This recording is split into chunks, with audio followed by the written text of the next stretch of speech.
Quand vous regardez à l'Ancien Testament, vous trouvez que souvent la gloire est liée à un lieu d'habitation. Par exemple, ils me feront un sanctuaire et j'habiterai au milieu d'eux. Exode 25:8. C'est quand le tabernacle fut terminé que la gloire le remplit. Il en fut de même pour le temple. C'était un lieu pour une habitation. Les déclarations au sujet du Seigneur Jésus sont bien connues. Il est le resplendissement de cette gloire. Hébreux 1:3. Il est couronné avec la gloire. Hébreux 2:9. L'auteur reprend les mots du psalmiste, le roi de gloire, psaume 24:7. Nous avons aussi les paroles de Paul aux Corinthiens, le Seigneur de gloire.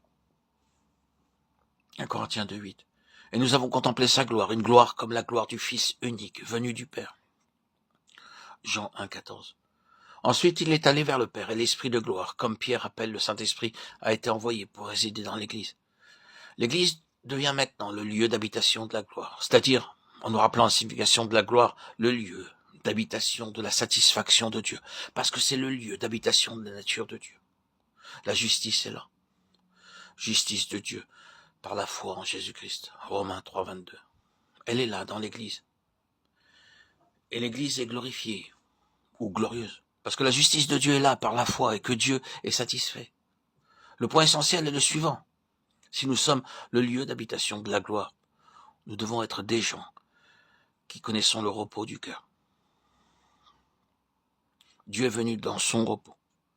Il est satisfait. L'Église doit être le domaine dans lequel se trouve le repos de Dieu. Maintenant, si ces choses semblent simples, rappelons que le témoignage qui est déposé dans ce vase dépend de certains facteurs pour être efficace. Concernant la satisfaction de Dieu ou le repos de Dieu, le témoignage doit être apporté que le peuple de Dieu jouit du repos de Dieu.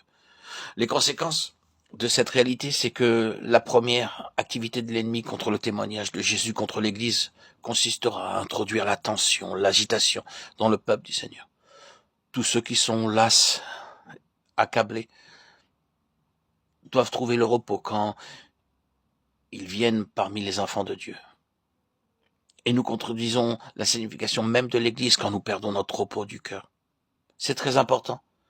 C'est un aspect de notre évangile, une partie de ce que nous annonçons.